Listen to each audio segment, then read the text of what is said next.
3 अगस्त को बीपीएससी के द्वारा जिला सांख्यिकी पदाधिकारी का एग्जाम हुआ और कैसे क्वेश्चन पूछे गए जरा पैटर्न को देखें। जो लोग भी 71वीं बीपीएससी प्रीलिम्स की तैयारी कर रहे हैं इससे उन तो जरा ये तो रीजनिंग है। रीजनिंग थोड़ा सा टाइम टेकन जरूर है लेकिन बनने वाला है। हम लोग बात करेंगे विशेष रूप से क्वेश्चन नंबर 11 से, ये करेंट अफेयर्स।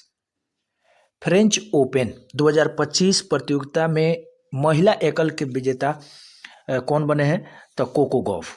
और पुरुष में कहें तो अल्कोस अल्काराज जीते हैं जो कि यूएसए के रहने वाले।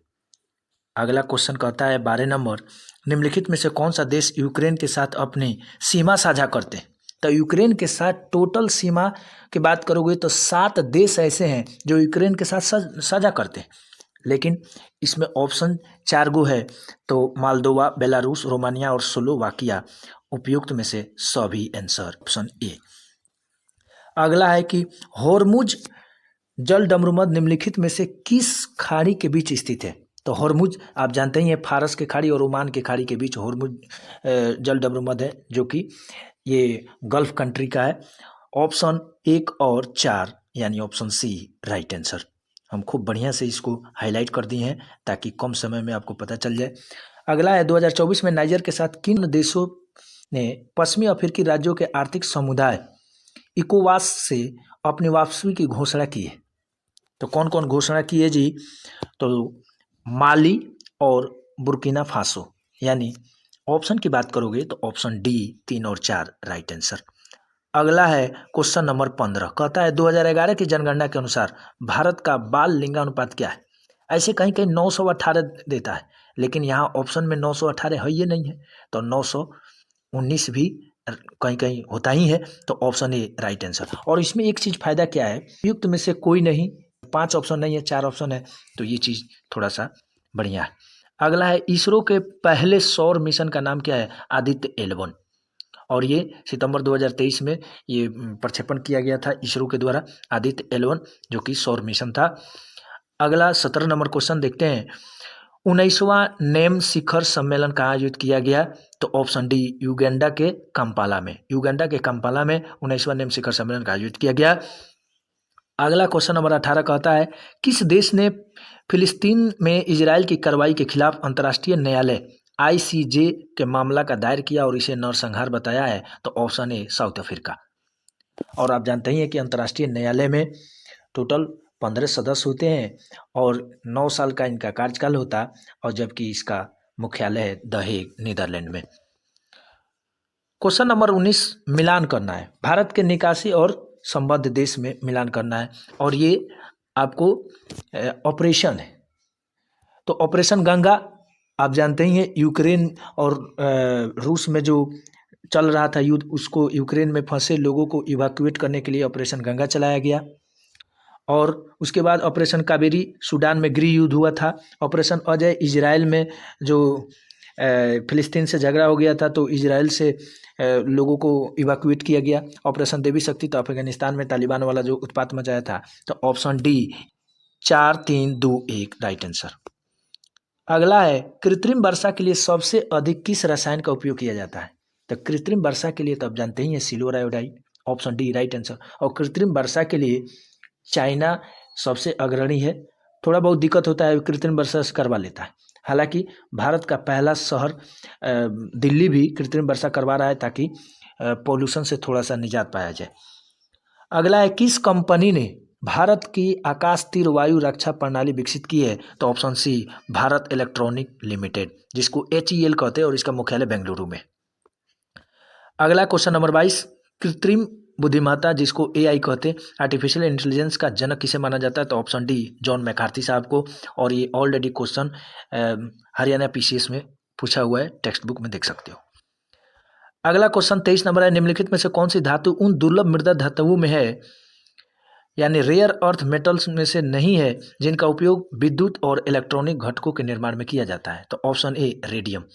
रेडियम का प्रयोग हम लोग इलेक्ट्रॉनिक चीज़ में या विद्युत वगैरह में, करंट वगैरह में नहीं करते। इसका उपयोग हम लोग कैंसर में करते हैं थेरेपी के रूप में, समझ गए। अगला है 24 number question, wonder drug Ozempic का निर्माता नार्वो नॉर्डिक्स किस देश की बहुराष्ट्रीय स्वास्थ्य कंपनी है? तो डेनमार्क की। और डेनमार्क में भ्रष्टाचार जीरो टॉलरेंस है, और यही डेनमार्क जो जलवायु परिवर्तन में चौथा स्थान है। हालांकि जलवायु परिवर्तन 1, 2, 3 वैकेंट रखा गया है, उस हिसाब से कोई देश नहीं है। अगला क्वेश्चन 25 नंबर कहता है, दिसंबर 2024 में किसे हराकर डी गुकेश सबसे कम उम्र के विश्व शतरंज चैंपियन बने? तो ऑप्शन डी, डिंग लिरेन। डिंग लिरेन एक चाइना के बहुत ही मशहूर शतरंज खिलाड़ी है। इनको हरा करके डी गुकेश ये सबसे कम उम्र के विश्व चैंपियन बने। हालांकि मैग्नस कार्लसन के बारे में जानोगे तो वो नॉर्वे के हैं, जो कि विश्व चैंपियन रह चुके हैं। अगला क्वेश्चन 26 नंबर कहता है, सिंधु जल संधि 1960 के बारे में निम्नलिखित क्वेश्चन कौन सा सही है? और ये क्वेश्चन पूछने का रीजन क्या है? आप जानते ही हैं कि पहलगाम जम्मू कश्मीर में आतंकवादियों द्वारा घटना जो अंजाम दिया गया था, उसी के लेकर हम लोग सिंधु जल समझौता का थोड़ा सा जल पाकिस्तान की तरफ से और जल हम लोग रोक रहे थे, तो उसी से रिलेटेड क्वेश्चन पूछ दिया गया। कहता है कि यह संधि जल जवाहरलाल नेहरू और फील्ड मार्शल अयूब खान के बीच लाहौर हस्ताक्षरित की गई, सिग्नेचर किया गया। बात सही है, उस समय अयूब खान राष्ट्रपति थे। और इस संधि ने भारत को चिनाब, सिंधु और झेलम नदियों से जल विद्युत शक्ति उत्पन्न करने की अनुमति दी ना। चिनाब, सिंधु, झेलम ये तो पाकिस्तान का था, हम लोग सतलज, रावी और ब्यास था। तो ये पहला सही है। दूसरा वाला स्टेटमेंट गलत है, उल्टे दे दिया है। जो पाकिस्तान का होना था वो भारत का कह रहा है, तो गलत ना है। थर्ड वाला ऑप्शन है, अस्थाई सिंधु आयोग में भारत और पाकिस्तान के एक एक आयुक्त होंगे, ये सही है। यानी कहता है नीचे कौन सा सही उत्तर है? तो विकल्प ए और 3 यानी ऑप्शन ए राइट आंसर। अगला है भारत के शुभांशु शुक्ला। हम कहे थे कि शुभांशु शुक्ला जब अंतरिक्ष में जा रहे हैं तो यहाँ से क्वेश्चन जरूर पूछे जाएंगे। अब देखिए पूछ लिया। भारत के शुभांशु शुक्ला के साथ साथ किन अन्य देशों के अंतरिक्ष यात्री 2025 में अंतर्राष्ट्रीय अंतरिक्ष स्टेशन जाने वाले एक्जियोम 4 मिशन का हिस्सा थे? ऑप्शन जब आप देख रहे होते हैं तो उसमें पता चलेगा कि 4 लोग गए थे, 18 दिन का यात्रा था, 8 गो चीज़ों पर शोध करना था। तो ये शुभांशु शुक्ला तो ऑलरेडी भारत के है ही, तो इससे तो स्पष्ट होता है कि उपयुक्त सभी नहीं होगा। 4 गो लोग हैं, भारत इसमें शुभांशु शुक्ला है ये नहीं है, तो उपयुक्त तो सभी नहीं होगा। दूसरा चीज कि संयुक्त राज्य अमेरिका, पोलैंड, हंगरी और एक भारत के शुभांशु शुक्ला थे। तो ऑप्शन इसके हिसाब से, क्वेश्चन के हिसाब से 1, 3 और 4 जहां होगा वहीं आंसर होगा। तो 1, 3 और 4 ऑप्शन डी राइट आंसर। अगला है क्वेश्चन नंबर 28 कहता है, अखिल भारतीय उच्च शिक्षा सर्वेक्षण। हम बताए थे कि जब भी इस तरह के क्वेश्चन पूछे तो आपको ध्यान रखना है स्वास्थ्य सर्वेक्षण पर, महिला विकास रिपोर्ट पर, महिला बाल विकास रिपोर्ट, उसके बाद नीति आयोग की रिपोर्ट, WHO की रिपोर्ट, WHO विश्व बैंक की रिपोर्ट, IMF की रिपोर्ट, ये सारा चीज़ रिपोर्ट आपको ध्यान रखना होगा। तो अखिल भारतीय उच्च शिक्षा सर्वेक्षण 2021-22 की रिपोर्ट के अनुसार भारत में उच्च शिक्षा में नामांकित विदेशी छात्रों का सबसे अधिक संख्या किस देश से है? ऑप्शन बी नेपाल से। 28% से ज़्यादा, 28.7% नेपाल का विदेशी में है, और टोटल 46,700 कुछ विदेशी छात्र का यहाँ नामांकन है। तो सबसे ज़्यादा नेपाल का है, फिर अफगानिस्तान का है, फिर बांग्लादेश का है, फिर भूटान का है। अगला 29 नंबर क्वेश्चन, राष्ट्रीय परिवार स्वास्थ्य सर्वेक्षण। अब देखिए पूछ दिया सर्वेक्षण से, रिपोर्ट के संदर्भ में निम्नलिखित में से कौन सा कथन सही है? तो 90% घरेलू आबादी के पास आधार कार्ड है, सही है। 97% घरों में बिजली है, ये भी सही है। 96% घरों में बैंक या डाकघर कोई खाता है। 83% घरों में शौचालय की सुविधा है। ये सारे आपको देख के भी नहीं लगता है, मान लो आप रिपोर्ट नहीं पढ़े हो, लेकिन देख के भी आपको लगता है कि नहीं कि हाँ ये चीज़ सही होगा। अपने हिसाब से थोड़ा सा कंपेयर करो आसपास, तो ऑप्शन ए उपयुक्त सभी राइट आंसर। अगला है क्वेश्चन नंबर 30, नीली अर्थव्यवस्था। ब्लू इकोनॉमी का अर्थ क्या है? जैसे ही ब्लू नीला आएगा तो आप जानते ही हैं जो पानी है वो नीला क्यों दिखाई देता है? क्योंकि प्रकीर्णन के कारण। तो आपको ये पता होगा कि अल्फांसो द अल्मीडा जो है ब्लू वाटर नीति पॉलिसी लाया था। ये तो महासागरों, समुद्र तटों के आर्थिक गतिविधियों से ये जुड़ा हुआ है नीली अर्थव्यवस्था। और इसी में जो भी टूरिज्म है, जहाज है, या फिर ट्रांसपोर्टेशन की सुविधा है, ये सारा चीज़ इसी से नीली अर्थव्यवस्था यानी महासागरों, समुद्र तट, ऑप्शन बी राइट आंसर। ये भले ही नहीं पढ़े हो, लेकिन थोड़ा सा ये कंसेप्चुअल थोड़ा सा ध्यान लगाना पड़ेगा इसको। क्वेश्चन नंबर 31, लक्षद्वीप कितने द्वीपों से बना है? जब आप NCERT देखोगे, चाहे बिहार बोर्ड के पुस्तक देखोगे, तो उसमें कहा है कि भारत में टोटल 1256 द्वीप है, जिसमें 572 बंगाल के खाड़ी की तरफ है, 47 वो अरब सागर में, 47 में 36 द्वीप जो है रहने योग्य है। वहीं लक्षद्वीप 36 द्वीपों से बना हुआ है, 11 गो नहीं बना है। और एक क्वेश्चन बिहार दरोगा में क्वेश्चन पूछा था कि पिटली द्वीप कहाँ है, तो लक्षद्वीप पर है, जो पक्षी अभ्यारण्य के रूप में, तो यहाँ से क्वेश्चन पूछे जाते हैं। क्वेश्चन नंबर 32, भारतीय राज्य त्रिपुरा को बांग्लादेश से जोड़ने वाले पुल मैत्री सेतु किस नदी पर बनाया गया है? और हाल ही में चर्चा रहा मैत्री सेतु जो भारत और बांग्लादेश को जोड़ेगा, तो फेनी, कौन से नदी है? फेनी नदी है। और आपको पता है कि बांग्लादेश से सबसे ज़्यादा कोई अगर टच करता है तो बांग्लादेश, विदेशी सीमा कितना? 4096.7 किलोमीटर। और त्रिपुरा ऐसा राज्य है जो बांग्लादेश के 3 ओर से घिरा हुआ है, तो इस चीज़ को भी ध्यान रखोगे। क्वेश्चन नंबर 33, निम्नलिखित में से कौन सा देश क्वाड का सदस्य नहीं है? तो ऑप्शन ए यूनाइटेड किंगडम यानी यूके, लंदन, ब्रिटेन थोड़े है, नहीं है। कौन कौन है? ऑस्ट्रेलिया है, भारत है, संयुक्त राज्य अमेरिका है और जापान है। और आपके क्वाड का जो उपज था ना, जापान के प्रधानमंत्री शिंजो आबे का था। हालांकि वो मर गए, लेकिन 2007 में ये शुरुआत की गई और 2012 में मुख्य रूप से ये क्वाड सामने आया, जो चीन का जो समुद्र में अधिपत्य हो रहा था उसको रोकने के लिए, दक्षिण चीन सागर में इसका गतिविधि ज़्यादा हो रहा था चीन का, इसको रोकने के लिए क्वाड का ये किया गया। क्वेश्चन नंबर 34 कहता है भारत क्यों माने रखता है? पुस्तक के लेखक कौन है? एस जयशंकर। और वहीं अभी विदेश मंत्री है एस जयशंकर, इन्होंने ये लिखा है। क्वेश्चन नंबर 35, संयुक्त सैन्य अभ्यास सादा तनसीक भारत और निम्नलिखित किस देश के बीच हुआ? तो सादा तनसीक अभ्यास जो है सऊदी अरब के बीच हुआ। और जब भी ये अभ्यास होगा तो पता ही चला कि सऊदी अरब के बीच हम लोग थल सेना के बीच होगा, ठीक है। तो ये सादा तनसीक सऊदी अरब के साथ हम लोग हुआ। क्वेश्चन नंबर 36, नीति आयोग के संदर्भ में कथन पर विचार कीजिए। तो पहला जब ऑप्शन आप देखोगे तो नीति आयोग 1 जनवरी 2018 में स्थापित हुआ, गलत बात है। आपको पता होगा कि 15 अगस्त 2014 को लाल किला से नरेंद्र मोदी जी ने योजना आयोग को समाप्त करके नीति आयोग लाने का प्रस्ताव किया और फाइनली 1 जनवरी 2015 को नीति आयोग लागू हुआ। तो ऑप्शन 1 तो गलत है। तो इसमें देख लो, जब आप ऑप्शन देखोगे तो पहला ऑप्शन में भी 1 है, दूसरा में भी 1 है और ऑप्शन डी में भी 1 है। तो किस में 1 नहीं है? क्योंकि 1 तो गलत आपको भेटा गया। तो जब 1 गलत मिल गया तो ऑप्शन सी 2, 3, 4 सही है। ज़्यादा दिमाग लगाने की, ज़्यादा टाइम टेकन करने की ज़रूरत नहीं है। तो ये थोड़ा सा ट्रिकली अप्रोच है, इसको देखना चाहिए। तो option C right answer. Question number 37, निम्नलिखित में से कौन सी नीति आयोग के कार्य है?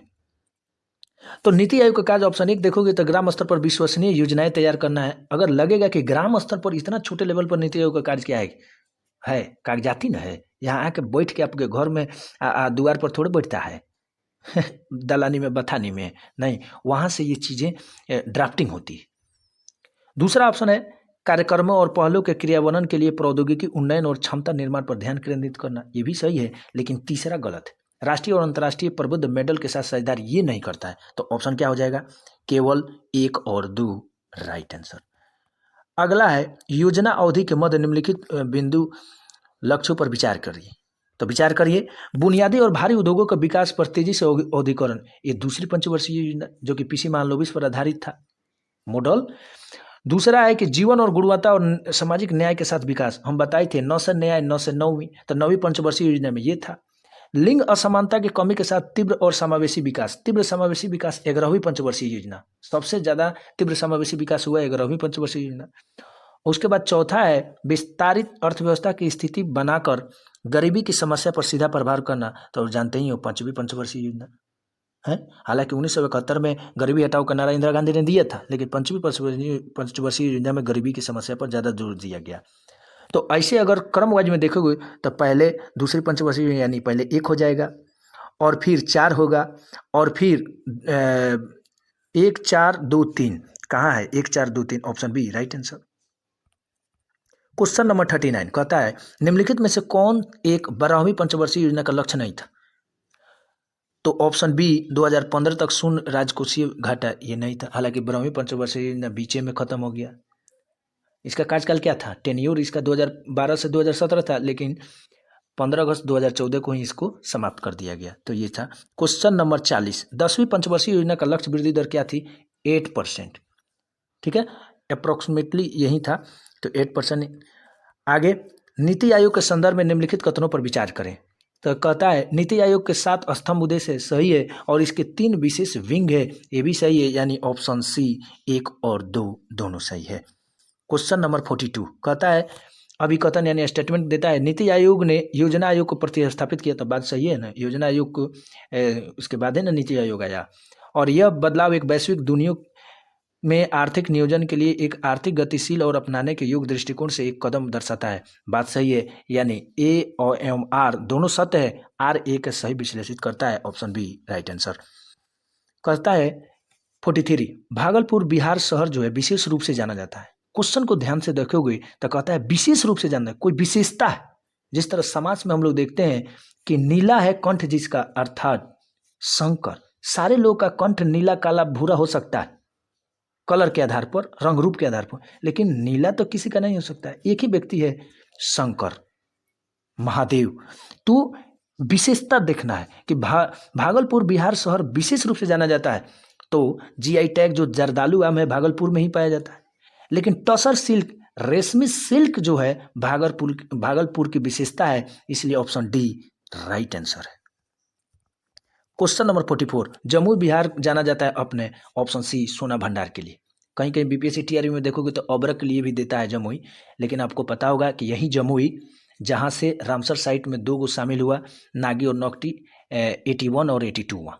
सोने का भंडार सबसे ज़्यादा है भारत का जमुई में, लेकिन ये अलग बात है कि जिस तरह से कर्नाटक के कोलार में सोने की खान की क्वालिटी थोड़ा सा हाई है, लेकिन यहाँ इस सोना का क्वालिटी लो है, समझ रहे हो तो थोड़ा सा लो है लेकिन भंडार ज़्यादा है। क्वेश्चन नंबर 45 डीपी धर ने तैयार और शुभारंभ किया था 5वीं पंचवर्षीय योजना किस मॉडल पर आधारित था? डीपी धर। और आपको पता होगा पहला हेराल्ड डोमर पर, दूसरा पीसी महालनोबिस पर, तीसरा चक्रवर्ती पर, और 5वां जो है ये डीपी धर मॉडल तैयार किए थे 5वीं पंचवर्षीय योजना। और 5वीं पंचवर्षीय योजना आप जानते ही हैं कि ये 4 साल चला, 1974 से 78। क्वेश्चन नंबर 46 कहता है निम्न कथनों पर विचार कीजिए। स्टेटमेंट दिया है बिहार की अर्थव्यवस्था में हाल ही में वर्षों में उल्लेखनीय वृद्धि देखी गई। जब भी आप आर्थिक विश्लेषण पढ़ोगे 2024-25 या बजट पढ़ोगे तो आपको पता होगा बिहार की अर्थव्यवस्था 14.5% से आगे बढ़ी है, तो बात तो सही है। बुनियादी ढांचे का विकास, कृषि और मानव विकास सकारात्मक भूमिका निभा रहे हैं, और जिस तरह से बिहार आगे बढ़ रहा है, आपको पता है कि बिहार गरीबी में सबसे नीचे है, लिटरेसी रेट में सबसे नीचे है, लेकिन आगे बढ़ ही रहा है। ये क्वेश्चन जब सेट किया जाता है तो पॉजिटिव चीज रख के ही सेट किया जाता है, इसलिए ऑप्शन बी ए और आर दोनों सत्य है, और आर ए का सही कारण है। क्वेश्चन नंबर 47 बिहार पर्यटन नीति 2023 के अंतर्गत 50 करोड़ रुपए से अधिक निवेश के लिए दी जाने वाली अधिकतम पूंजी सब्सिडी प्रतिशत क्या है? तो 25%। अगर कोई भी एमएसएमई के तहत 50 करोड़ से ज़्यादा अगर आप करते हैं तो 25% तक सब्सिडी आपको मिल जाएगा। ठीक है, तो इस चीज़ को ध्यान रखोगे। 25% का मतलब सीधा बात कि 12.5 करोड़ आपको लाभ मिल जाएगा।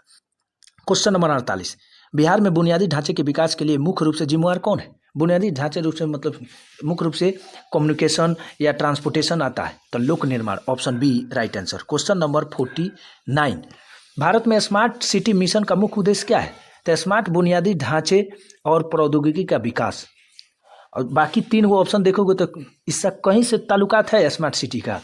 नहीं, ऑप्शन सी यानी बड़ा वाला जो ज़्यादा समझा देगा वही ना आंसर होगा।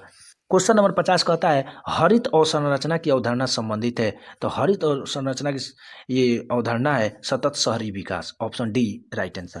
क्वेश्चन नंबर 51 निम्नलिखित में से कौन भारत में एक प्रतिस्पर्धी विनिर्माण क्षेत्र के विकास के लिए आवश्यक है? तो ऑप्शन ए परिवहन अवसंरचना, ऑप्शन राइट आंसर।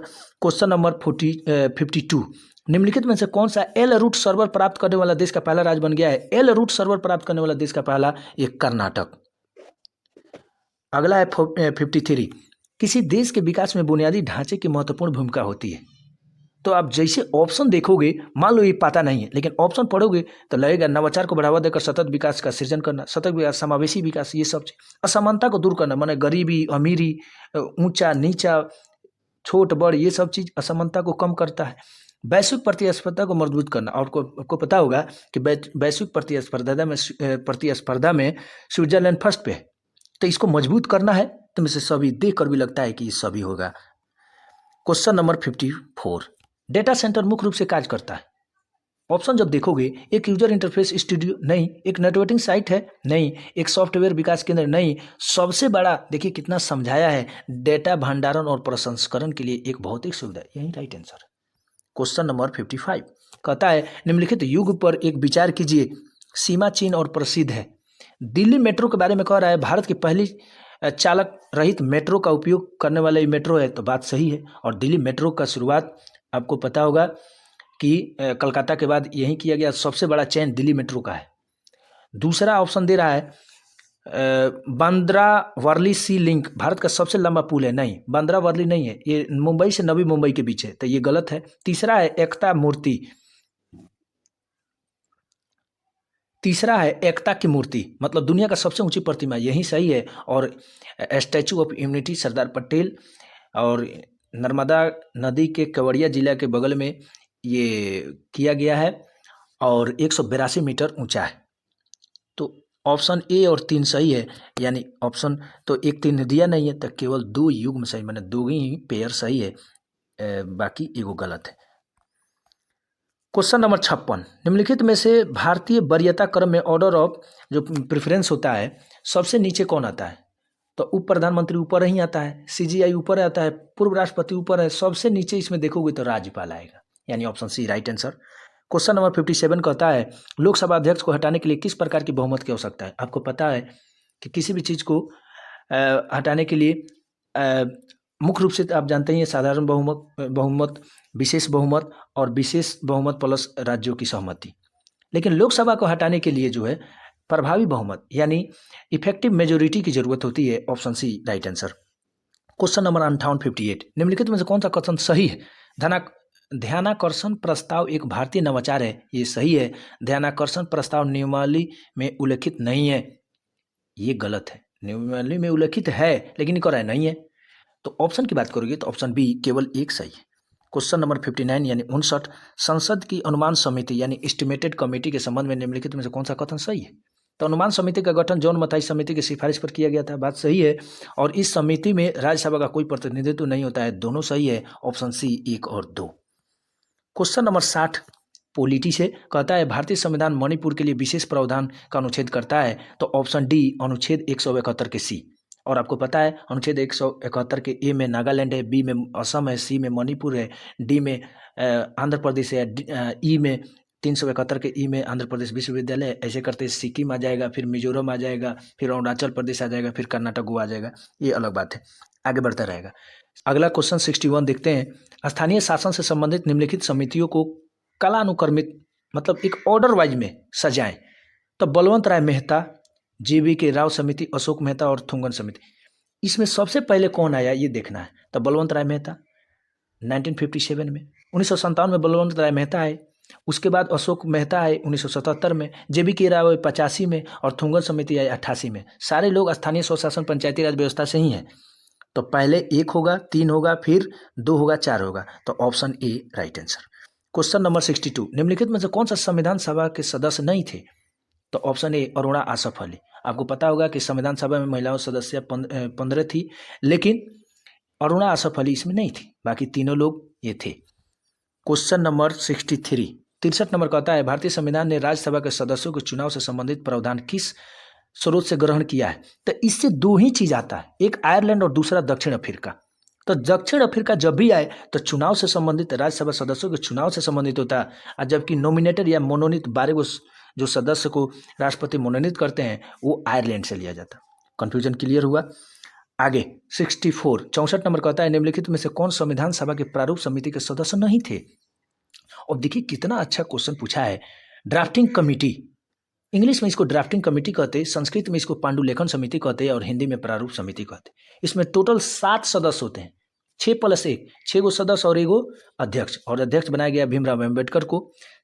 इसमें प्राइमरी जो मेंबर थे सैयद मोहम्मद सैदुल्ला थे, एन गोपालास्वामी अयंगर थे, अलादी कृष्णा स्वामी अय्यर थे, लेकिन वीटी कृष्णमाचारी प्रारंभिक मेंबर नहीं थे, प्राइमरी नहीं थे, किसी के मरने के बाद ये आए। थोड़ा सा क्वेश्चन विचलित करने वाला है, समझ गए? और इनमें से कोई नहीं, एक से अधिक तो है नहीं, तो चारों में से एक को ना कोई सही होगा, तो VT Krishnamachari right answer. Question number 65 कहता है स्वतंत्र भारत की पहली कैबिनेट में वाणिज्य मंत्रालय किसके पास था? एच.सी. भाभा के पास था।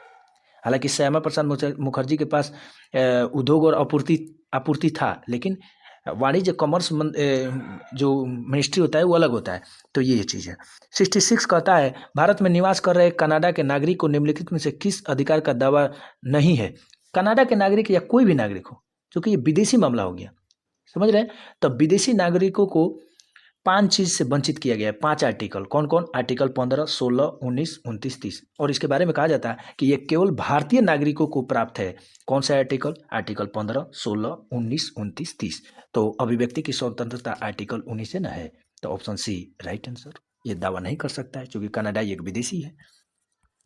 क्वेश्चन नंबर 67 कहता है निम्नलिखित में से कौन सा अनुच्छेद 1976 के 42वें संविधान संशोधन अधिनियम द्वारा सम्मिलित नहीं किया गया था? अगर थोड़ा सा देखोगे तो हालांकि इसमें आपको लगेगा कि जो भी ए लगाया जाता है ना, जैसे 43 के ए, 39 के ए, चाहे 43 के क, ओ, तो जो भी लगाया इसका मतलब अमेंडमेंट हुआ है, इसमें संशोधन हुआ है।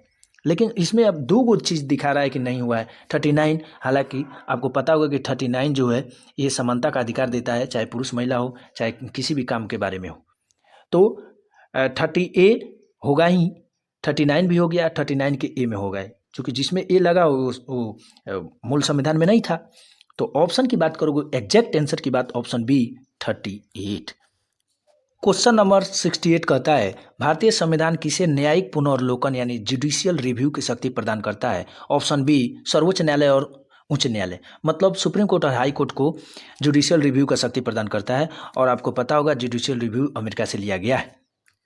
अगला क्वेश्चन कहता है 69 दो या दो से अधिक राज्यों के लिए एक समान उच्च न्यायालय स्थापित करने की शक्ति संविधान के किस अनुच्छेद में दी गई है? तो ऑप्शन डी अनुच्छेद 231। आपको पता होगा कि लक्षद्वीप का टाई अप किया गया है केरल हाई कोर्ट से, और इधर अंडमान निकोबार का टाई अप किया गया है कलकत्ता हाई कोर्ट से। तो दो या दो से अधिक नहीं हो गया। और उधर आपको पूर्वी भारत में गुवाहाटी कई गो राज्यों का मिलके हाई कोर्ट है। तो इस चीज़ को थोड़ा सा देखना है। कहता है क्वेश्चन नंबर 70 निम्नलिखित में से किसे भारत के उपराष्ट्रपति पद के लिए निर्विरोध चुना गया था? ऑप्शन देख के आपको कहीं ना कहीं ध्यान रहता होगा कि सर्वपल्ली राधाकृष्णन तो इसमें नहीं है और वही निर्विरोध थे, क्योंकि उपराष्ट्रपति की बात कर रहा है। राष्ट्रपति रहता तो नीलम संजीव रेड्डी हो जाते, लेकिन उपराष्ट्रपति में और इसी ऑप्शन में 4 को देखना है, इनमें से कोई नहीं, एक से अधिक तो है नहीं। तो ऑप्शन डी मोहम्मद हिदायतुल्ला। और आप जानते ही हैं CGI जो है एक ही गुना रहता है, 2 गो रहेगा तब ना अपने में विरोध करेगा, झगड़ा करेगा, और एक ही को मोहम्मद हिदायतुल्ला थे, इसलिए ऑप्शन डी राइट आंसर। सबसे बेहतरीन क्वेश्चन पॉलिटी का यही लगा। अगला क्वेश्चन 71 नंबर कहता है निम्नलिखित में से कौन सा कथन सत्य नहीं है? कथन सत्य नहीं है यानी रॉन्ग स्टेटमेंट पूछ रहा है। तो ऑप्शन ए जब देखोगे तो धोंडो केशव कर्वे यानी DK कर्वे उच्च जाति के हिंदू विधवाओं के शिक्षा के खिलाफ थे। बिल्कुल गलत। ये तो महिलाओं को आगे बढ़ाने के लिए, इंस्पायर करने के लिए बहुत अच्छे अच्छे काम किए थे DK कर्वे, लेकिन ये उच्च जाति के हिंदू विधवाओं के खिलाफ थी, ये कैसे हो जाएगा? तो पहला गलती तो यही हो गया। और इसमें चूंकि A, B और C है नहीं तो यही गलत है। 71 का ए राइट आंसर। क्वेश्चन नंबर 72 कहता है जब द्विराष्ट्रीय सिद्धांत जोर पकड़ रहा था तब किसने पार्लियामेंट्री सुधारों पर तंज कसते हुए कहा कि पाकिस्तान का वास्तविक जन्मदाता इकबाल या जीना नहीं वरन मिंटो था? राजेंद्र प्रसाद। राजेंद्र प्रसाद कहे थे कि ये तो पाकिस्तान विभाजन का बस इकबाल और जीना के बदनाम हो रहे हैं, मेन इसका कारण तो मिंटो है। यही क्वेश्चन नंबर 73 आपको मिलान करना है असली नाम और लोकप्रिय नाम में। मूल शंकर आप जानते ही हैं कि स्वामी दयानंद सरस्वती को कहते, नरेंद्र नाथ दत्त हम लोग स्वामी विवेकानंद को कहते, गदाधर चट्टोपाध्याय रामकृष्ण परमहंस जो स्वामी विवेकानंद के गुरु थे, और मार्गरेट एलिजाबेथ नोबेल जो है भगिनी निवेदिता। और आपको एलिजाबेथ और निवेदिता लग रहा है कि नहीं, ये फीमेल वर्ड है, तो इस हिसाब से भी अगर नहीं पता है तो डी का दू तो होबे करेगा, और बाकी ये सब चीज़ जान रही हैं तो option D 3, 4, 1, 2 right answer. Question number 74 ये स्पेनिश फ्लू सबसे पहले 1918 में किस शहर में पहुंचा? बम्बई में। और पूरे दुनिया में 5 करोड़ से ज़्यादा लोग इसमें प्रभावित हुए। जिस तरह कोरोना 2020 में आया वैसे ही स्पेनिश फ्लू था। सीधे 100 साल के बाद, ये भारतीय इतिहास का ये है कि 100 साल के बाद कुछ ऐसा बड़ा पेंडेमिक आता ही है। तो 1918 में आया था स्पेनिश फ्लू, जो 5 करोड़ लोग को चपेट में डाला। और इधर 2020 में आप जानते ही हैं कोरोना आया और ये स्पेनिश फ्लू पहुंचा था बम्बई में। इस चीज़ को ध्यान रखोगे। क्वेश्चन नंबर 75 कहता है सहमति आयु अधिनियम 1891 के संदर्भ में निम्नलिखित कथनों पर विचार करें। पहला स्टेटमेंट कहता है यह बम्बई के एक पारसी सुधारक बेहराम मालाबारी जी जिन्होंने इसकी वकालत की थी। और दूसरा स्टेटमेंट कहता है इस अधिनियम को बाल गंगाधर तिलक के नेतृत्व वाली गर्मपंथी शाखा का समर्थन प्राप्त था। पहला आंसर है लेकिन दूसरा गलत है। बाल गंगाधर तिलक इसका समर्थन नहीं विरोध करते थे। तो ऑप्शन की बात करोगे तो केवल 1 यानी D right answer. Question number 76 number कहता है भारतीय इतिहास के संदर्भ में निम्नलिखित कथनों पर विचार करें। अब विचार करोगे तो आपको लगेगा कि डचों ने गजपति शासकों द्वारा दी गई भूमि पर पूर्वी तट पर अपने कारखाने गोदाम स्थापित किए। नहीं, बिल्कुल गलत। जबकि दूसरा है अल्फांसो डी अल्बुकर्क ने बीजापुर सल्तनत से गोवा पर कब्जा कर लिया। ये बात सही है 1509 में। उसके बाद है विजयनगरम जो है साम्राज्य के एक प्रतिनिधि से पट्टे पर ली गई जमीन पर मद्रास में एक कारखाना स्थापित किया गया। ये भी सही है, यानी ऑप्शन 2 और 3 ये स्टेटमेंट सही है। पहला गलत है तो केवल सी 2 और 3। अगला है 77 नंबर निम्नलिखित में से कौन सा नेता बिहार में चंपारण सत्याग्रह 1970 से प्रमुख रूप से जुड़ा हुआ और जो भारतीय जन आंदोलन में महात्मा गांधी की पहली सक्रिय भूमिका निभाई? राजेंद्र प्रसाद। और आपको पता होगा कि चंपारण सत्याग्रह की पाठलेखा जो है लखनऊ जो अधिवेशन था 1916 में यही लिख दी गई थी। और फाइनली कलकत्ता से गांधी जी चंपारण आ रहे थे 15 अप्रैल 1917 को। गांधी ये राजेंद्र बाबू इनको रिसीव किए और ये पहुँचे मोतिहारी। हालांकि बाद में इनको गिरफ्तार किया गया था, फिर छोड़ा भी गया, वो अलग बात है। क्वेश्चन नंबर 78 कहता है निम्नलिखित में से किस घटना ने भारतीय राष्ट्रीय कांग्रेस द्वारा असहयोग आंदोलन की औपचारिक शुरुआत की? जहां औपचारिक शुरुआत है थोड़ा सा रुक जाना है, क्योंकि आपको लग रहा होगा कि जलियांवाला बाग हत्याकांड इसके लिए सफिशिएंट आंसर है। नहीं, कांग्रेस का नागपुर अधिवेशन 1920, समझ गए। हालांकि ये विशेष अधिवेशन हो रहा था, लाला लाजपत राय कर रहे थे, तो ये चीज को ऑप्शन डी राइट आंसर। अगला है 79 बिहार वैज्ञानिक सोसाइटी का स्थापना कब की गई थी? 1868 में। इस चीज को ध्यान रखेंगे। क्वेश्चन नंबर 80 कहता है बिहार के जगदीशपुर से 1857 के भारतीय विद्रोह के नेता कौन थे? कुंवर सिंह। कोई ऐसा क्वेश्चन बीपीएससी का हो जिसमें कुंवर सिंह का नहीं चर्चा हो? होता ही होता है, 1857 होता ही होता है।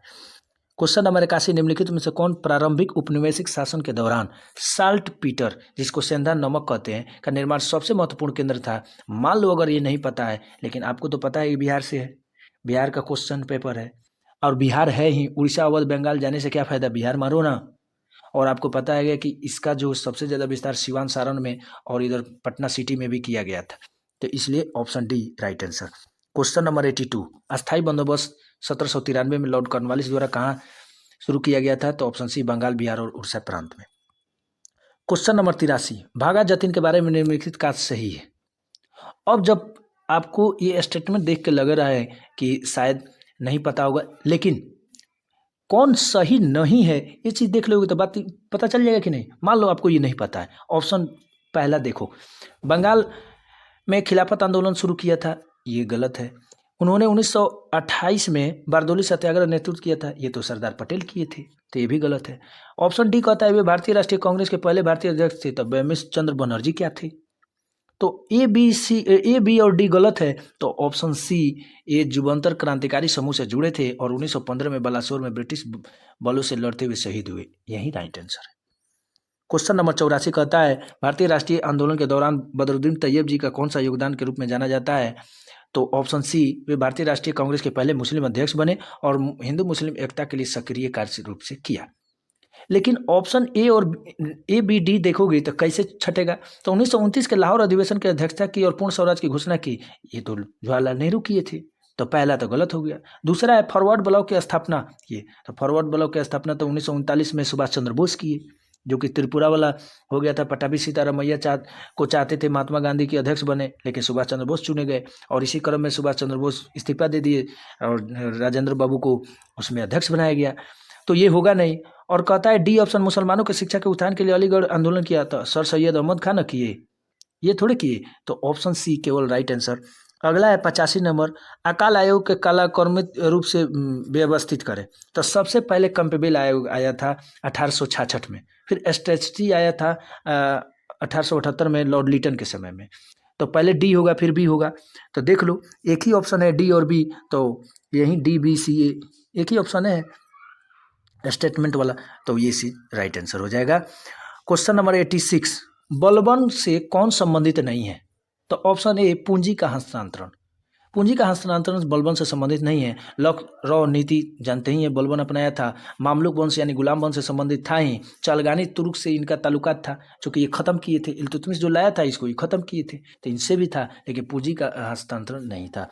क्वेश्चन नंबर 87, निम्नलिखित में से किस अखबार ने नील विद्रोह के दौरान इंडिगो प्लांटर्स की कड़ी निंदा की, कृषकों के पक्ष में समर्थन किया? Option C Hindu Patriot. Hindu Patriot के हरीश मुखर्जी इसका संपादक थे, एडिटर थे, और यही जो है निंदा किया था। इस चीज़ को ध्यान रखोगे। तो जो भी क्वेश्चन हम लोग देख रहे हैं 71वीं बीपीएससी का, इसी से थोड़ा बहुत आइडिया लग जाएगा कि कहाँ से कौन से क्वेश्चन पूछे जा रहे हैं, तो थोड़ा सा सहूलियत मिल जाएगी कि चूँकि आयोग वही है और आने वाले इसके बाद जस्ट 71वीं बीपीएससी प्रीलिम से 13 सितंबर सुनिश्चित है। अगला है 88 नंबर क्वेश्चन, भारतीय अर्थव्यवस्था पर किनके खुले पन्नों ने लॉर्ड कर्जन को इस कदर बेबस किया कि ब्रिटिश सरकार को इसका आधिकारिक खंडन प्रकाशित करना पड़ा और साथ ही सुधारात्मक आर्थिक कदम भी उठाने पड़े? तो R C Dutt, option D right answer. Question number 89 कहता है, खुदाई खिदमतगार अब्दुल खान गफ्फार को कहते हैं, सबको पता है। आज़ाद मुस्लिम कॉन्फ्रेंस अल्लाह बख्श सही है। खाकसार पार्टी अल्लामा मशरिकी थे और कृषक प्रजा पार्टी ये अब्दुल हक नहीं थे, दूसरा कोई थे, कोई हक ही थे लेकिन दूसरा कोई थे। Option D right answer. Question number 90, Bakhtiyar Khilji ने जब 1202-3 में बंगाल पर आक्रमण करते हुए तिरहुत पर हमला किया तो वहां के शासक राजा नरसिंह देव के लिए इनका क्या परिणाम था? तो ऑप्शन डी, उन्होंने कर देने से सहमति जताई और उनका क्षेत्र उन्होंने लौटा दिया गया। क्वेश्चन नंबर 91 कहता है, 1928 में आयोजित बिहार यूथ कॉन्फ्रेंस के दौरान बिहार यूथ लीग की स्थापना निम्नलिखित में से किस स्थान पर हुई? तो मोतिहारी में। इस चीज़ को ध्यान रखोगे। 92, निम्नलिखित में से कौन से नेताओं का युग 1922 में मुंगेर में किसान सभा के आयोजन के लिए जिम्मेदार था? तो ऑप्शन सी श्री कृष्ण सिंह और मोहम्मद जुबेर। श्री कृष्ण सिंह उपाध्यक्ष बने, जुबेर अध्यक्ष थे और दोनों लोग मुंगेर से ताल्लुकात थे। क्वेश्चन नंबर 93, 1928-29 में दौरान बिहार प्रांतीय कांग्रेस समिति के अध्यक्ष कौन थे? ऑप्शन के अनुसार doctor Rajendra Prasad right answer. Question number 94 कहता है, निम्नलिखित में से किस अभिलेख में समुद्रगुप्त को परम भागवत कहा गया है? तो इलाहाबाद के स्तंभ लेख। इलाहाबाद यानी प्रयाग प्रशस्ति समुद्रगुप्त को ही कहता है, तो इस चीज़ को ध्यान रखोगे। क्वेश्चन नंबर 95, निम्नलिखित में से कौन सा शिलाखंड रॉक काटकर मंदिर वास्तुकला का उदाहरण है? एलोरा का कैलाश मंदिर, जो कि ये केवल बौद्ध धर्म के लिए प्रसिद्ध है, ये महाराष्ट्र में। अगला क्वेश्चन 96 नंबर कहता है, अशोक के किस शिलालेख में कलिंग युद्ध का वर्णन है? तो शिलालेख 13। 97 नंबर क्वेश्चन कहता है, निम्नलिखित में से किस स्थल से हड़प्पा लिपि बड़े अक्षरों वाला एक संक्षिप्त अभिलेख प्राप्त हुआ है? तो हड़प्पा लिपि में बड़े अक्षर यानी 10 गो बड़े अक्षर के लिपि कहेगा तो धौलावीरा। ये खुद बीपीएससी क्वेश्चन पूछा हुआ है। क्वेश्चन नंबर 98, शेर शाह के प्रशासन के बारे में निम्नलिखित कथनों पर विचार करें। तो ये पहला और दूसरा स्टेटमेंट दोनों सही है, यानी option D right answer. Question number 99 कहता है कि निम्नलिखित में से कौन सा विकल्प मुगल मनसबदारी के बारे में सही नहीं है? तो ऑप्शन डी डिफो डॉग, यानी उन्हें स्थानांतरित नहीं किया जा सकता है, ट्रांसफर नहीं किया जा सकता था, बाकी सब मनसबदारी से था। क्वेश्चन नंबर 100, मुगल काल में निम्नलिखित में कौन सा शाही परिवार की आवश्यकताओं की पूर्ति करता था? तो मीर सामान। ठीक है। क्वेश्चन नंबर 101, ये ज्योग्राफी से क्वेश्चन है, इंडियन ज्योग्राफी आप देख रहे हो। मिलान करना है, जलप्रपात और अवस्थिति कहाँ है? दूध सागर आपको पता है मांडवी नदी पर है, ये गोवा में है, तो 1 का 4 हो जाएगा। बरकाना ये कर्नाटक में है, खंडाधार ये उड़ीसा में है और पलानी हिमाचल प्रदेश में है, यानी 1 का 4, 2 का 1, 3 का 2 और 4 का 3। क्वेश्चन नंबर 102, विश्व के किस क्षेत्र में अपक्षालन की प्रक्रिया सबसे तीव्र होती है? तो ऑप्शन बी आर्द्र उष्ण कटिबंधीय में।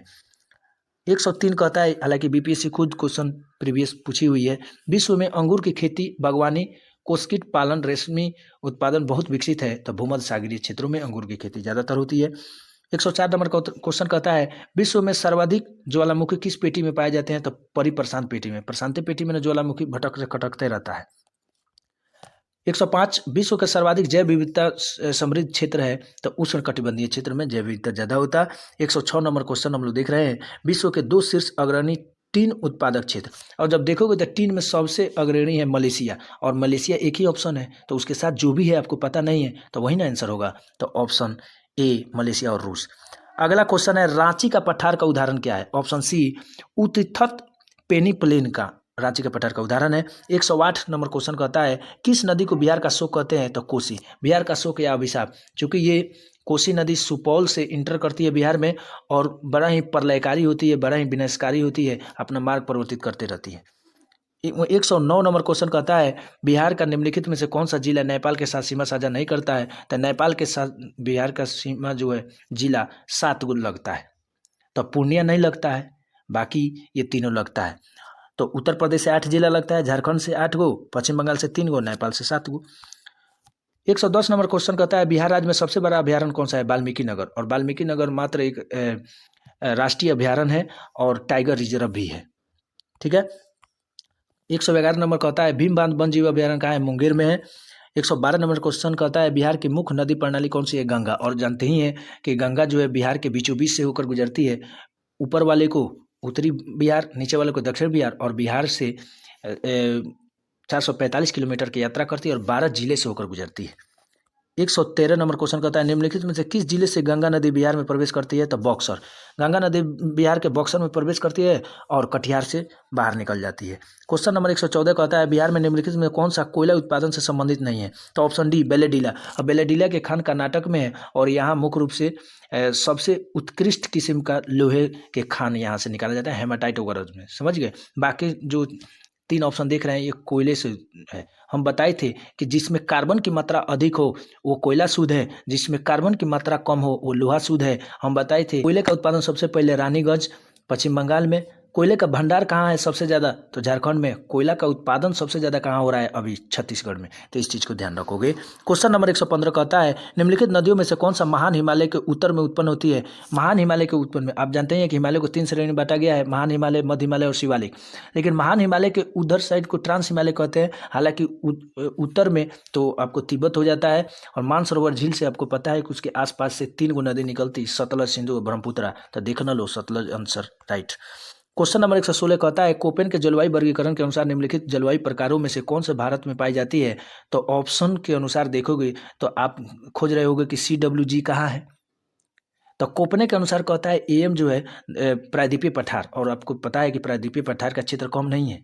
मध्य प्रदेश, महाराष्ट्र, कर्नाटक और ये केरल फैलते हुए उधर मेघालय, मिजोरम तक फैला हुआ है, तो इसलिए AM। जब CWG नहीं है तो AM है, चूंकि इनमें से कोई नहीं है भी नहीं। क्वेश्चन नंबर 117 कहता है, हिमालय के किस श्रृंखला का निर्माण सबसे बाद में हुआ? शिवालिक। हम लोग ऐसे अगर देख रहे हैं, अगर बिल्डिंग देखोगे तो सब, अगर 10 फ्लोर है तो हम लोग देखेंगे कि सबसे पहला फ्लोर आगे बना होगा, तब ना 10वां फ्लोर बना होगा। लेकिन हिमालय के केस में थोड़ा उल्टा है, जो आपको सबसे नीचे दिख रहा है वो सबसे बाद में बना होगा, और जो आपको सबसे ऊपर दिखेगा ग्रेट हिमालय वो सबसे पहले बना होगा। तो इस चीज़ को ध्यान रखोगे। कहता है 118 नंबर क्वेश्चन, मिलान करना है नदी और सहायक। तो गंगा का सहायक नदी कोसी है, जमुना के चंबल है। हम बताए थे कि यमुना का ट्रिक KBC यानी केन बेतवा चंबल, हालांकि हिड्डन नदी भी यमुना का सहायक नदी है। कृष्णा का भीमा है, महानदी का शिवनाथ है। ऑप्शन की बात करोगे 3, 1, 2, 4, ऑप्शन बी। क्वेश्चन नंबर 119 कहता है, कौन सी नदी अरब सागर में मिलती है? हम बताए थे कि अरब सागर में मुख्य रूप से 5-6 नदी हैं, बाकी सारे बंगाल के खाड़ी में गिरती है। तो अरब सागर में जो भी नदियाँ गिरेगी वो ज्वारमुख या एस्चुरी बनाएगी। जैसे नर्मदा सबसे ज़्यादा एस्चुरी बनाती है, नर्मदा, ताप्ती और माही, ये 3 को प्रमुख रूप से आपको मिलेगा अरब सागर में गिरती है। लेकिन इसके अलावा भी साबरमती, पेरियार और सिंधु नदी, बाकी सब बंगाल के खाड़ी में। कहता है 120 टोडा जनजाति, तो टोडा तमिलनाडु के नीलगिरी क्षेत्र में ये पड़ता है। क्वेश्चन नंबर 121, किसके द्वारा लोहे को गैल्वेनाइज किया जाता है यानी जस्तीकरण किया जाता है? तो जिंक। हम बताए थे कि जो हम लोग साइकिल चलाते हैं उसका हैंडल कितना उजला उजला चमकता रहता है, वो है लोहा, लेकिन ऊपर से क्या जिंक का परत चढ़ाया गया है, गैल्वेनाइज किया गया है। क्वेश्चन नंबर 122, माचिस के तीली पर टेप पर क्या लगा होता है? ऑप्शन सी, लाल फास्फोरस। हम बताए थे फास्फोरस 3 प्रकार के, श्वेत, पीला और लाल। श्वेत सबसे क्रियाशील होता है, जो कि स्वतः जल उठता है, जैसे ही ऑक्सीजन के संपर्क में आएगा जल उठता है, इसलिए इसको पानी में रखा जाता है। पीला फास्फोरसवा को जादूगर यूज करता है, लोग कहता है कि ये देखो कैसे आग लगा दिया, तो पीला फास्फोरस यूज करता है, लाल फास्फोरस तो माचिस के तिल्ली में। क्वेश्चन नंबर 123 कहता है शाही जल जिसमें प्लेटिनम और सोने की गलाने की क्षमता होती है बना होता है एक मिश्रण से, वो क्या है? एक रेसियोथीन जो सांद्र है ये HNO3 और हाइड्रोक्लोरिक अम्ल से ये बना होता है, तो 1:3। 124 नंबर क्वेश्चन कहता है कोयले की किस किस्म से ये पहचाना जा सकता है कि इसका निर्माण किस पौधे से हुआ है? हालांकि एंथ्रासाइट होगा और इसमें थोड़ा सा कन्फ्यूजन है, क्योंकि इंग्लिश मान्य होता है, हिंदी ट्रांसलेट किया जाता है, तो थोड़ा सा बहुत दिक्कत हो रहा है इसमें। क्वेश्चन नंबर 125 कहता है वायुमंडल में ग्रीन हाउस प्रभाव के लिए सबसे अधिक योगदान किसका है? तो कार्बन डाइऑक्साइड। ऑप्शन के अनुसार कार्बन डाइऑक्साइड हम बताए थे, ग्रीन हाउस इफेक्ट में मीथेन, कार्बन डाइऑक्साइड, जल वाष्प और सल्फर डाइऑक्साइड ये सब जिम्मेवार है। अगला 126 नेक्टोस समुद्री पारिस्थितिकी तंत्र की खाद्य श्रृंखला के सर्वोच्च भक्षी है, निम्न में से कौन सा नेक्टोस की श्रेणी नहीं है? तो ऑप्शन बी जेलीफिश। तो गजबे हो गया, साइंस का जो सीरीज चलता है एग्जाम टेलीग्राम चैनल पर, उसमें से अभी जो इसमें जिला सांख्यिकी पदाधिकारी में 30 क्वेश्चन साइंस के पूछे गए हैं, सीधे क्वेश्चन 22 से 23 क्वेश्चन फंस गए हैं, आप देख सकते हो। अगला क्वेश्चन है कि 127 नंबर DNA और RNA में निम्न में से कौन सा तत्व नहीं मिलता है? तो ऑप्शन डी सल्फर। सल्फर नहीं पाया जाता, बाकी फास्फोरस, ऑक्सीजन, नाइट्रोजन पाया जाता है। 128 नंबर क्वेश्चन कहता है पारिस्थितिकी तंत्र में 10% ऊर्जा का परिवहन सिद्धांत किसके प्रतिपादित किया गया था? ऑप्शन बी लिंडमैन के द्वारा। 129 नंबर क्वेश्चन कहता है Bombay natural history society BNHS द्वारा त्रिमासिक पत्रिका हॉर्नबिल प्रकाशित किया जाता है और जिसे अध्ययन किया जाता है वन जीव वातावरण। Option C right answer. Question number 130 Bharat में कितने बायोडाइवर्सिटी हॉट स्पॉट पाए जाते हैं? तो 4। बताए थे कि भारत में हॉट स्पॉट 4 है, जिसमें सबसे ज़्यादा बायोडाइवर्सिटी वाला केंद्र है पश्चिमी घाट, उसके बाद पूर्वी घाट भी है, फिर इंडो तिब्बत बर्मा वाला क्षेत्र है, फिर अंडमान निकोबार वाला है, तो 4 गो हॉट स्पॉट है। ठीक है। क्वेश्चन नंबर 31 कहता है लंबवत तरंग यानी ट्रांसवर्सिव वेव, जिसको अनुप्रस्थ तरंग कहते हैं, किससे होकर नहीं गुजरती है? तो निर्वात। निर्वात में कौन गुजरती है? तो वही अनुप्रस्थ। समझ गए? तो इस चीज़ को ध्यान रखोगे, थोड़ा सा घुमा दिया है। क्वेश्चन नंबर 120 कहता है मानव जीवाश्म में उम्र निर्धारण करने की कौन सी विधि काम ली जाती है? रेडियो कार्बन डेटिंग, जिसको कार्बन 14 के नाम से जानते। तो जीवाश्म अगर ये करना है तो कार्बन 14, और पृथ्वी चट्टान के करना है तो यूरेनियम से। क्वेश्चन नंबर 133 यदि एक चालू फ्रिज दरवाजे को किसी कमरे को खोल दिया जाए तो कमरे का तापमान बढ़ जाएगा। बहुत इजी। 134 नंबर कहता है यदि एक द्रव की गुरुत्वाकर्षण को शून्य कर दिया जाए तो निम्न में से कौन सा नहीं होगा? उत्प्लवन बल, जिसको बियॉन्ड फोर्स कहते हैं। ये थोड़ा सा कंफ्यूजिंग था, डिफिकल्ट लेवल में था। 135 नंबर कहता है सर्दियों में एक कमल के बजाय 2 कमल का उपयोग लगाकर शरीर को गर्म रखते हैं, ऐसा क्यों? तो ऑप्शन सी जब देखोगे 2 कमल के वायु का वातावरण पैदा कर देते हैं जो ठंडी हवा को अंदर घुसने से रोकता है। 136 नंबर कहता है बहुत पुराने दस्तावेज को लिखावट को पढ़ने के लिए कौन सी किरण में काम में लाई जाती है? तो इंफ्रारेड। कौन सा? इंफ्रारेड। खुद BPSC क्वेश्चन पूछी हुई है। 137 नंबर क्वेश्चन कहता है कि माइक्रोफोन का कार्य क्या है? यह बदल देता है ध्वनि संकेत को विद्युत में। तो माइक्रोफोन जानते ही हो, जो माइक होता है छोटका वाला, उसमें कहते हैं ना हेलो हेलो हेलो हेलो, तो अब ये आवाज़ ध्वनि हम लोग साउंड दे रहे हैं और बक्सा कहीं दूर है, तो एक तार के माध्यम से वहाँ जाके हेलो हेलो बोल रहा है कि नहीं, जो प्रवचन हो रहा है, तो वही है ऑप्शन डी। क्वेश्चन नंबर 38 निम्नलिखित में से कौन सा बल मट्ठे से क्रीम को अलग करने में काम आता है? तो मट्ठे से क्रीम कहे, दूध से मक्खन कहे, या फिर वॉशिंग मशीन कहे, सारे अपकेंद्रीय बल पर डिपेंड करता है। क्वेश्चन नंबर 139 कहता है कौन सी तरंगें सोनार के उपयोग में की जाती है? तो परासर्ब तरंग, जिसको अल्ट्रासोनिक वेव कहते हैं, इसको सोनार के रूप में प्रयोग किया जाता है और सोनार का उपयोग समुद्र में वस्तुओं को खोजने के लिए, जैसे आपको पता होगा 1912 में टाइटैनिक जहाज जब डूब गया था तो इसके लिए सोनार का प्रयोग लाया गया था। लेकिन समुद्र के डेप्थ यानी गहराई को अगर नापना हो तो फैदोमीटर से। 140 नंबर क्वेश्चन कहता है न्यूट्रॉन की खोज किसने की? जेम्स चैडविक ने न्यूट्रॉन की खोज की, जबकि इलेक्ट्रॉन की खोज जे थॉमसन ने, और गोल्डस्टीन प्रोटॉन की खोज। 141 नंबर कहता है ऊपरी मिट्टी का कटाव और उर्वरकों एवं कीटनाशकों का बहाव जलाशयों के में एकत्रित हो तो उदाहरण क्या है? तो ऑप्शन ए दोनों ऋणात्मक प्रदूषण के। थोड़ा सा डिफिकल्ट क्वेश्चन। नंबर 142 कहता है निम्न में से एक ग्रीन हाउस गैस नहीं है, वो क्या है? Option B nitrogen oxide. थोड़ा सा इस पर ध्यान दीजिएगा, तो नाइट्रस ऑक्साइड है जिसको हाथ से गैस कहते हैं, लाफिंग गैस, तो नाइट्रस ऑक्साइड है लेकिन nitrogen oxide green house effect नहीं है, ग्रीन हाउस गैस नहीं है। क्वेश्चन नंबर 143, पौधे के किस भाग को चरने वाले जानवर कभी नहीं खाते हैं? तो जड़, जड़ कभी खाता है जी? नहीं। क्वेश्चन नंबर 144, हमारे शरीर के कौन सी कोशिकाएं अनऑक्सिक श्वसन नहीं कर सकती है? तो परिपक्व रक्त रुधिर कणिकाएं, जिसको आरबीसी कहते हैं। 145, निम्न में से कौन सा तना का रूपांतरण है? तो नागफनी का फिलोक्लेड। क्वेश्चन नंबर 146, बीजांकुर के लिए क्या आवश्यक नहीं है? तो नमी ऑक्सीजन तापमान है, खनिज लवण नहीं है। बीजांकुर अगर चना हम लोग फुलाते हैं तो उसमें खनिज लवण डालते हैं, मिट्टी उट्टी डालते हैं क्या? नहीं। 147, मनुष्य के रक्त का पीएच वैल्यू कितना होता है? तो 7.4 एग्जैक्ट होता है, हालांकि जब रेंज देखोगे तो 7.35 से लेकर 7.45। 148 नंबर क्वेश्चन कहता है मनुष्य के कलर ब्लाइंड हीमोफीलिया बीमारी के कारण क्या है? और दोनों ही जेनेटिक रोग है, मतलब अनुवांशिकी रोग है, एक दूसरे से पीढ़ी दर पीढ़ी फैलता है। तो कलर ब्लाइंड में क्या होता है कि लाल हरा को पहचानने में दिक्कत होती है, और खासकर जो फौज में जाते हैं या फिर रेलवे में जानते हैं तो उनके लिए ये अनिवार्य होता है, ये चेक किया जाता है। हीमोफीलिया रोग जिसमें ब्लड का क्लॉटिंग नहीं होता है, थक्का नहीं जमता है, पहली बार महारानी विक्टोरिया को 1928 में हुआ था, जिसको शाही रोग के नाम से भी जानते हैं। और ये दोनों रोग का वाहक महिला है, किसी भी रोग फैलाती है महिला, भोगता है पुरुष। तो ऑप्शन की बात करोगे एक्स गुणसूत्र उपस्थित अप्रभाव जीन। अब आंसर यही कैसे हुआ? आपको पता है कि महिलाओं में एक्स होता है और पुरुषों में XY होता है। क्वेश्चन नंबर 149, इशिहारा टेस्ट संबंधित है, थोड़ा सा ये थोड़ा सा डिफिकल्ट लग रहा होगा, लेकिन ये कलर ब्लाइंडनेस को चेक किया जाता है इशिहारा टेस्ट से, जिसमें लाल और हरा को आप पहचान नहीं पा रहे हैं कि नहीं, चाहे छोटे छोटे चीज ये चीज है दिखती है। 150 नंबर क्वेश्चन, बीमारी पैदा करने वाले जीवाणु स्रावित होते हैं यानी सेक्रेशन होते हैं एंटीजन से, और एंटीजन से ये बात आया कि एंटीबॉडी AB में नहीं पाया जाता है, और कौन से ग्रुप में एंटीजन नहीं पाया जाता है? तो O ग्रुप में। तो मुझे दीजिए इजाज़त, तब के लिए बहुत बहुत धन्यवाद।